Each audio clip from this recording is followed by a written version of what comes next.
BDR. Beberapa minggu belakangan ini seringkali kita terdengar kata BDR, belajar dari rumah. Sedemikian populernya kata BDR. Lalu, apakah BDR itu sebenarnya? BDR adalah belajar dari rumah, komunikasi dalam jaringan internet.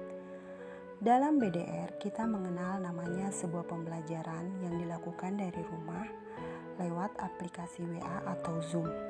Untuk para orang tua yang sangat bertanggung jawab atas kewajiban memberikan hak untuk mendapatkan pendidikan.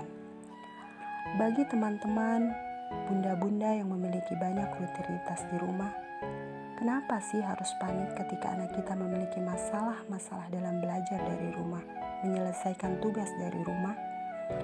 Banyak yang mengatakan, belajar saja Mekina, selesaikan saja ini tugas ta, deh sibukku, mana mau kak urus ini deh, repotku kurasa.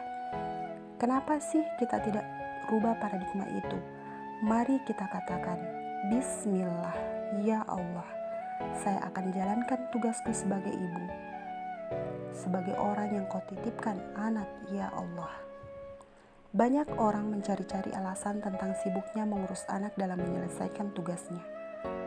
Kalau mengharapkan guru menunggu sampai pandemi ini berlalu, mau sampai kapan? Allah mencintai kita sebagai ibu. Allah membuatkan banyak surah khusus dalam Al-Quran untuk memuliakan ibu.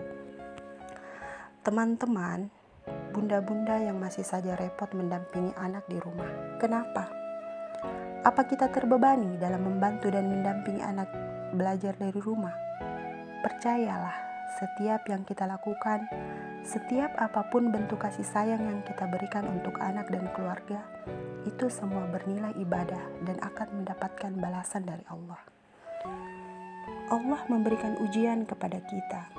Tidak mungkin Allah menitipkan amanah kepada kita, lalu Allah mengabaikan kita. Jadi, ketika kita menuju Allah, berjalan menuju Allah, Allah akan berlari menuju kita. Allah akan menyambut kita. Akan banyak kemudahan yang kita dapatkan ketika kita sabar dan ikhlas. Ini menjadi PR bagi kita yang menyandang sebagai ibu. Mari kita banyak-banyak bersyukur kepada Allah, karena Allah memilih kita sebagai ibu, memberikan amanah kepada kita. Banyak di luar sana yang memiliki anak, tapi Allah belum memberikan. Banyak di luar sana yang belum memiliki anak, Allah belum memberikan. Tapi menyandang sebagai ibu tidak cukup kalau kita tidak menjalankan amanah dengan baik, menjalankan kewajiban kita sebagai ibu. Ibu adalah madrasah utama dan yang paling utama, dan yang sangat bertanggung jawab memberikan ilmu kepada kita. Jadi sabarlah yang bernama ibu. Mendidik anak dengan cinta dan keteladanan adalah visi kita sebagai ibu. Mendidik anak menjadi anak yang berakhlak baik adalah misi dan tujuan kita. Semakin kita mendidik anak dengan lembut, semakin Allah lembutkan hati kita sebagai ibu. Mendidik anak menjadi anak yang berakhlak baik adalah bukti cinta kita kepada Allah. Buat bunda-bunda yang telah mendidik anak dengan cinta, terima kasih banyak.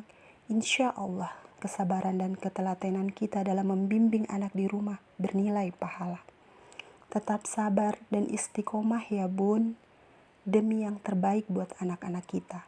Jangan lupa mengingatkan hal-hal kecil yang bisa menjadi pembiasaan buat anak-anak kita. Berdoa sebelum tidur misalnya, makan dengan tangan kanan misalnya, tidak makan dan minum sambil berdiri misalnya. Selamat melembutkan hati wahai para ibu. Lelah kalian akan terbayar oleh Allah Subhanahu wa Ta'ala. Amin ya Rabbal Alamin.